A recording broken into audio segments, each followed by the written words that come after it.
Bonjour à toutes et à tous, Arnaud Mallet de Global Distribution. Aujourd'hui, une nouvelle vidéo pour vous présenter la configuration des appareils DECT de chez Snom, donc la catégorie M-Series, la gamme M-Series chez Snom.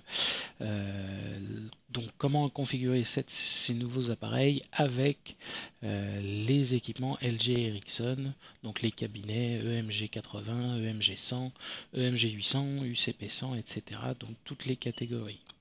Donc pour ce faire, aujourd'hui, je vais vous faire une petite démonstration avec ces appareils ici.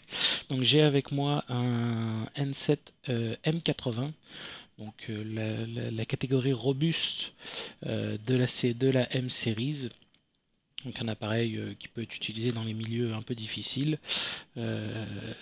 et avec une interface, une antenne M900 ici.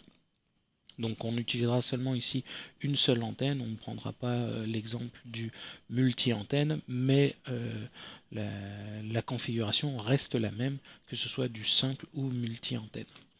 Bien évidemment, ici pour mon exemple, j'ai deux appareils, mais il est important de savoir que la configuration fonctionnera peu importe le type d'appareil, donc que ce soit tous les N7 de la M Series, du M25 au M90, et de la même façon pour les antennes, que ce soit la M300, la M700 ou la M900, la configuration, le principe de configuration reste le même. Il peut y avoir 2-3 modifications en termes de menu ou d'affichage, mais globalement le fonctionnement reste le même. Donc pour ce faire, la première des choses qu'on va devoir faire, c'est de créer tout simplement un nouveau poste dans notre MG100, comme si on créait un poste pour un nouvel appareil. La petite information à prendre en compte avant de commencer, donc dans mon système Overview, ça va être d'aller vérifier que j'ai bien la disponibilité en termes de third party SIP, puisque à chaque nouvel appareil que je vais ajouter dans mon système, il va y avoir une copie third party qui va devoir être nécessaire. Donc si vous ajoutez 20 postes third party, il vous faudra 20 copies disponibles. Donc ça c'est juste pour l'aspect licence du système. Mais bon, si vous avez toutes vos licences prêtes et que vous vous demandez juste comment configurer, bah, tout simplement, on va commencer par créer donc un numéro de poste à mon système. Donc moi je vais créer le poste 206, voilà, tout simplement. D'accord. Et je vais aller ajouter un appareil. Donc comme il ne s'agit pas d'un appareil Apex, il va falloir que j'ajoute comme un device login. Donc tout simplement aller dans le station user login et créer un nouveau login d'une nouvelle extension. Donc mon ID, je vais donner mon numéro de poste, ça m'aidera à le retrouver facilement. Et je vais créer un mot de passe. Voilà. Et je veux qu'il ait le poste 206.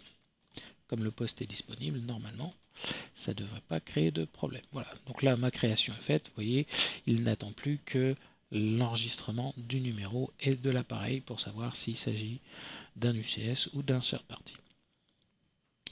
Donc une fois ceci fait, je peux venir me connecter à mon antenne. Donc qu'il s'agisse d'une M300, d'une M700, d'une M900.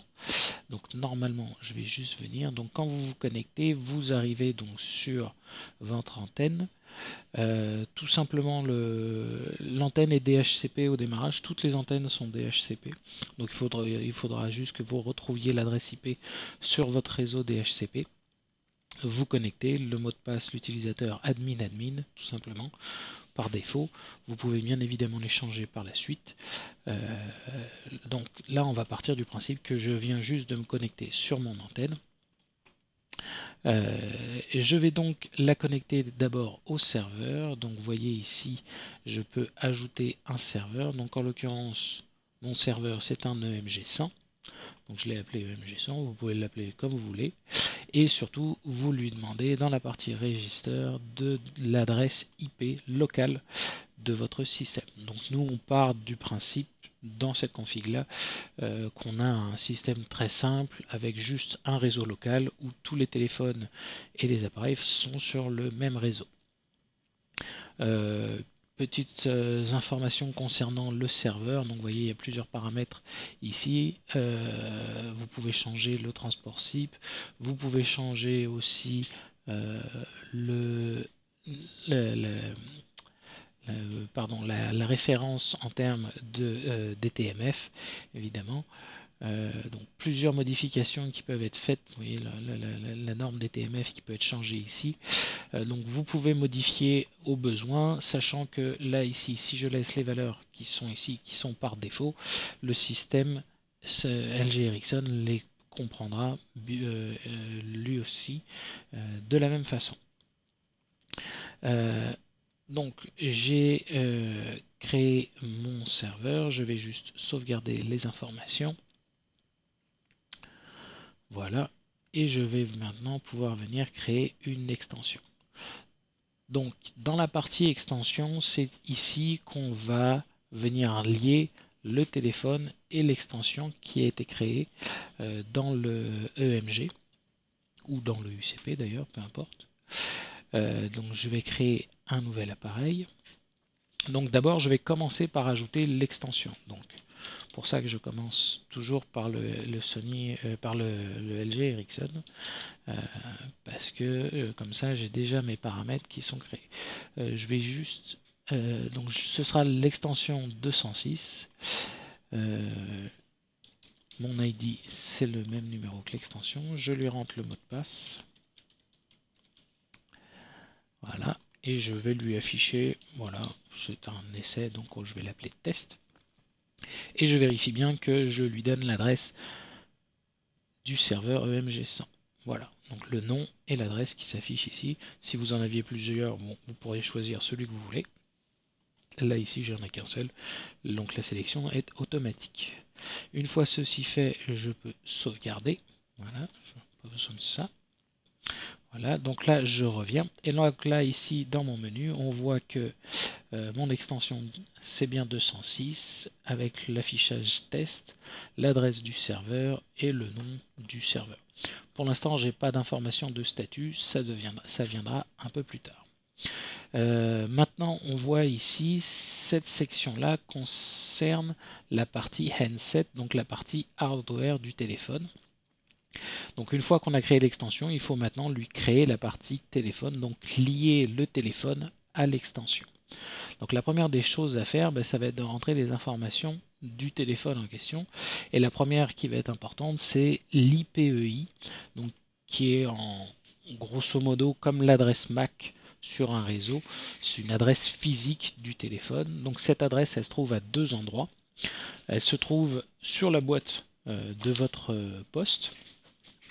Et si jamais vous avez perdu la boîte et vous ne vous en souvenez pas, vous pouvez aussi la retrouver sur le téléphone. Donc je vous montre où exactement. Ici, donc je vais prendre mon téléphone, je vais aller, hop, pardon, hop, donc si je vais donc là je ne suis pas enregistré, on le voit, je vais juste aller ici dans le menu des paramètres, je vais descendre et aller dans le menu status.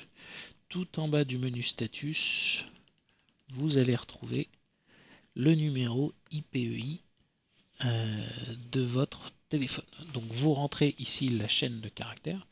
Donc je vais revenir sur ma page ici et je vais rentrer la chaîne de caractères de mon téléphone. Donc 3.